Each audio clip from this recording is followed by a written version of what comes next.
Hello mga chinggo! Kumusta po kayong lahat? At ako'y nagbabalik na naman. At syempre, mag-unbox na naman tayo ng aking padala galing sa Pinas. Tulad ng sinabi ko nung nakaraan, may pinabili ako sa aking kapatid sa Singapore. At dumating na nga.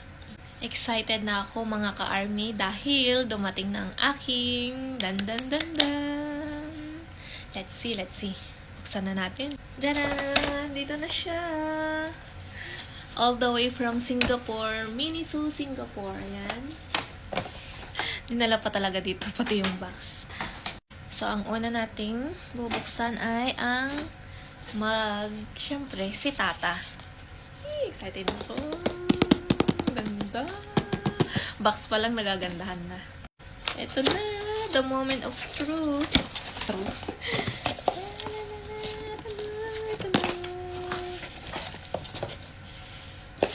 Oh, yung ganda. And this one. Wow, ganito siya. Hindi yung ganito. Siyempre, buksan na natin. Oh, yung ganda. Paano ba to? Ganyan ba? Sana yung ganyan. Ganda si Tata. Love it. So, itabi mo muna natin. Next. Ano ang ating next? Ang aking tumbler. So, ganito ang itsura niya, guys. Ito. Ang laki. Siyempre, si Tata ulit. Ganyan. Tapos, may straw. Tapos, merong lock yung straw. Lock natin. Ito pa. Lagyan natin yung plastic. Ay, ang ganda. Lagyan na natin. Ganito ba? Ito na, ang ganda. Mapapadami ng aking inom ng tubig.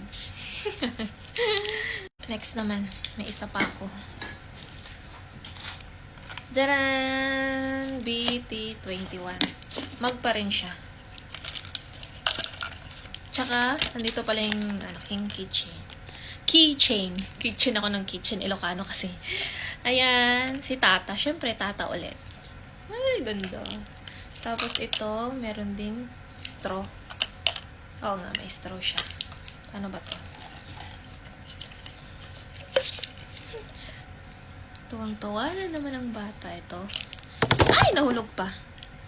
Ano to? Ganito? Ano ba to? Ganyan? Hindi ko ma-figure out kung paano. Okay. Ganire. Tapos, ganito. Ay, ang cute. Purple. BT21. Mga ka-army, dito na isang mug, dalawang tumbler pala, saka isang keychain. Hindi ko na siya mahawakan. Super happy ako. Salamat sa aking kapatid na todo suporta sa akin pagdating sa BTS. Talagang binilhan pa ako sa Singapore, Miniso. I'm so happy. Burahe!